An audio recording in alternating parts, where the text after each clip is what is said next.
Hi, this is Rahim Zulfikar from Excel Basement, and in this video we will be applying and learning index and match function, and it's better than VLOOKUP. So let's get started that how index and match can be applied on certain situations with very simplified.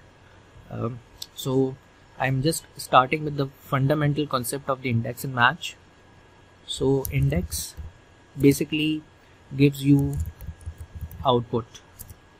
Okay, index returns the output from a certain row or column, but because the data is too large and we don't know that where that output is located, so we use match function, which returns the relative position of either row or column.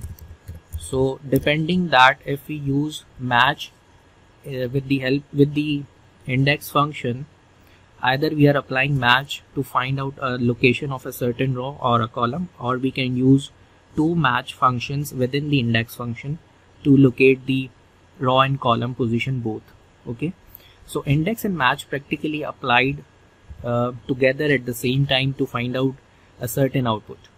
Now because if you have used the VLOOKUP, we know that VLOOKUP only runs from left to right, but the index and match can run on any position. Either the lookup value fundamental data is not on the same or the first column of the database, so it can run flexibly as compared to the VLOOKUP. So let's get started. In this example we have you can see two sheets. The first sheet is source 1, where we have some data and we have 3 columns. The first one is of codes, then employee numbers and sales. And in the target 1 sheet, what we need to do is based on the employee number, we need to fetch out the codes and the sales. Okay, so we will be doing this with the help of index and match function. So for the employee number, what I need to do is I will create a data validation list here. Instead of writing employee number manually or copying and pasting from here, so for creating a data validation list, you need to go to data tab, click on data validation, then list, and define the source. So I just located and defined the source of the employee numbers list. Okay, you can also do this kind of thing with the help of name ranges also. So I'm creating name ranges. Now here I have just created a list of within the help of the data validation, and now whenever I will select any employee number, so what I need to do is I need to fetch the code and the sales based on this lookup value. So employee number is my lookup value here. So for creating the name ranges of all these 3 columns, what I will do is selecting the entire database, then going to formulas tab, click on create from selection, and make sure that you check on the top row. So now you have got the 3 name ranges within your this Excel workbook that is called codes, employee numbers and sales, and all these name ranges will be used in the index and match function, rather than going to the data source again and again and selecting the ranges and then making into absolute. So we are just saving our time by this efficient method. Okay, so in the index, let's understand this, that how it works. So index has 3 basically function arguments. The first one is the array. Array means group of cells or a range you want to have or you want to get the output from that. Then the raw number and the column number. So raw number is the actual raw number from where our data is located, and the column number is the actual column number where our output is located. And these raw number and column numbers will not be written manually like 6 or 5. What we will do is we will use match function to first identify the location, and then the array of the index will return the output. So what we need as an output, we need the code of this employee number, which is 101018. Now if you remember VLOOKUP, in the VLOOKUP we have second function argument that is called table array. In the table array we select the entire data source, right? But here we don't need to select the entire data source. In the index array we just need to select the column of the codes, that's it.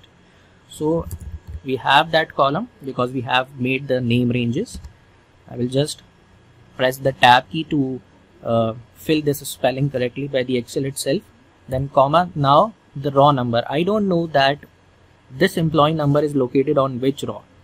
Okay, so to locate it manually, rather than we need to just use the function that will give the exact raw number. So we will be using match function here now, and match function has three function arguments. The first one is lookup value.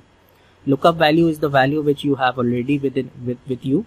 So in the D5 we have the lookup value, the information which is available from our side, that is the employee number in D5, comma, lookup array. Now lookup array is the range of cells or the group of cells in which this employee number is located. Now we don't need to again select the entire database, we just need to select the column of the employee number. Okay, here this is a bit different from the VLOOKUP. So what we need to do is we just need to select the column employee number, and basically this D5, which is the employee number, will be searched in this employee number column, and it will gives us the location of the raw where it is located, and from that location code will be a resulted value or a fetching value from that entire data or the column. Okay, then the within the match function, the last function argument is basically the match type, which is optional, but we will be filling here the match type. There are three kind of match types, one which is used for less than, -1 which is used for greater than, and 0 for exact match. So as we know that this is a number and this is non-financial number, and this employee number will be exactly available in the employee number column, so we will be using exact match. But if you are dealing with the financial data and we know that we have to use the approximate match as we do in the VLOOKUP by the true, so we need to identify that if our data is sorted ascending or descending, and we will be using 1 or -1 in that case. But here, as our lookup value, that is employee number, will be exactly available in the employee number column, so we need to have the exact match here, so we are putting 0, and we will close this function. Now we are not adding one more match function to find the value of the column, because this is not exactly the column wise data. We just need to have the employee number which is located on a certain row, and then getting the code from the other column. So we will be using one match here. So this is how we fill the index and match. Once we have filled index and match, it gives the code against that employee number, and we will be copy this function formula and paste it. And here we just need to change, instead of code, now the output column will be the sales column. So instead of code, we will be using sales here. So if you can see now that when I changed any number, any employee number here from the drop down validation list, I got the codes and the sales right here very easily. But if you do VLOOKUP, you can't do VLOOKUP because you need to put the employee numbers column at the first of your data, because it should be always at the first left side of the data. Otherwise VLOOKUP will not work. So index and match is easy and work in any case.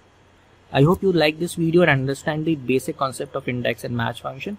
Inshallah, I will be putting more videos on index and match, and you will have the clear concept that it is very much efficient and speedy as compared to the VLOOKUP. Thank you.